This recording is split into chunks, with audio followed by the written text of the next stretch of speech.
Masih ingat Mandala Soji? Ex-host reality show populer sempat dipenjara, begini nasibnya sekarang. Masih ingat Mandala Soji, aktor sekaligus pembawa acara dulu begitu populer di tahun 2000-an. Dalam program itu, ia ditemani oleh Cici Panda.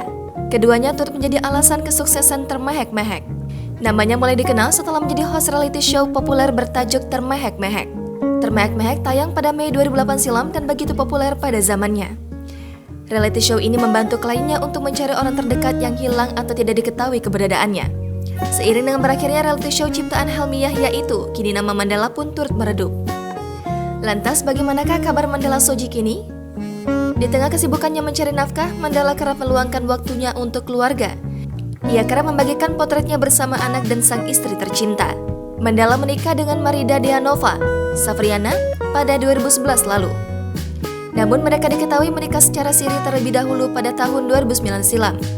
Kini keduanya telah memiliki 4 orang anak. Meski sudah 10 tahun lebih berlalu, namun rumah tangga Mandala begitu harmonis, jauh dari isu miring. Keduanya bahkan begitu romantis bak pengantin baru. Lama tak terdengar kabarnya, Mandala Soji ternyata kembali ke dunia entertainment dan membawakan program reality show. Ia kembali menjadi host reality show namun tak sepopuler dulu. Bukan Termehek-Mehek, melainkan acara baru berjudul Rumahku Istanaku. Program reality show sosial ini ditayangkan di SCTV. Reality show tersebut menyajikan kisah inspiratif bagaimana seseorang bisa mendapatkan rumahnya. Acara yang dipandu Mandala ini berani memberikan 1 unit rumah setiap episodenya. Tak banyak yang tahu, Mandala ternyata sempat tersandung kasus pada 2019 lalu. Ia dituding melakukan pelanggaran dalam pemilu. Ya, Mandala Soji sempat banting setir ke dunia politik. Pria berusia 39 tahun itu terjun ke dunia politik untuk menjadi calon legislatif dari Partai Amanat Nasional atau PAN. Namun karirnya di politik tak mulus. Ia justru tersandung kasus dan mendekam di balik jeruji besi. Mandala dinyatakan bersalah oleh Pengadilan Negeri Jakarta Pusat karena melanggar aturan pemilu. Ia terbukti membagikan kupon umroh saat kampanye. Karena kasus tersebut, Mandala lantas menjalani masa tahanan 3 bulan.